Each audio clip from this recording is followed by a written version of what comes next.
ជំរាបសួរពុកម៉ែបងប្អូនទាំងអស់គ្នាស្វាគមន៍មកកាន់ Channel នឹងខ្ញុំសវណ្ណរីសាជាថ្មីដែលធ្វើវីដេអូចែករំលែកនិយាយអំពីបទពិសោធន៍នៃជីវិតពិតចាថ្ងៃនេះនាងខ្ញុំសូមធ្វើការចែករំលែកនៅចំណេះដឹងរបស់នាងខ្ញុំមួយជាការយកឃើញរបស់នាងខ្ញុំចាបើសិនជាខុសឆ្គងចាពុកម៉ែបងប្អូនស្ដាប់ទេណាក៏សូមមេត្តាខន្តីអភ័យទោសហើយបើពេញចិត្តនឹងវីដេអូចាចែករំលែករបស់នាងខ្ញុំកុំភ្លេចជួយចុច like subscribe ចាឲ្យមេដៃនិង comment ពាក្យល្អៗដល់នាងខ្ញុំផងណាអរគុណច្រើនចាថ្ងៃនេះនាងខ្ញុំចង់និយាយចាចំពោះកូនចាឪពុកម្ដាយគ្រប់រូបចាឪពុកម្ដាយគ្រប់រូបដែលបង្កើតកូនមកចានៅពេលដែលកូនចម្រើនវ័យចាធំធាត់ចាគាត់ចូលសាលារៀនមានន័យថាគាត់ជួបនឹងសង្គមខាងក្រៅចានៅក្នុងផ្ទះគឺការគ្រប់គ្រងរបស់ឪពុកម្ដាយពេលដែលចេញទៅសាលា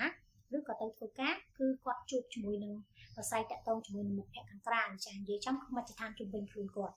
បើសិនជាពួកគាត់ចាជិះផុតចាការខ្សែគប់មិត្តភក្តិជិះផុតនៅរឿងមួយយ៉ាងចាគឺពុកម៉ែបងប្អូនជោគជ័យធំនៅក្នុងជីវិត 90% ស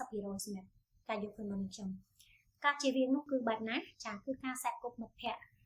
ដូចជាខ្សែគប់ជាមួយនឹងមិត្តភក្តិដែលចាជាបងតូចបងធំសំខាន់បំផុតជុកថ្នាំចាបើគាត់ជិះផុតនឹងការខ្សែគប់នៅការខ្សែគ្រឿងញៀននិយាយមកទៅគឺគ្រឿងញៀនណាចាគាត់ខ្សែគប់គាត់ជិះបាន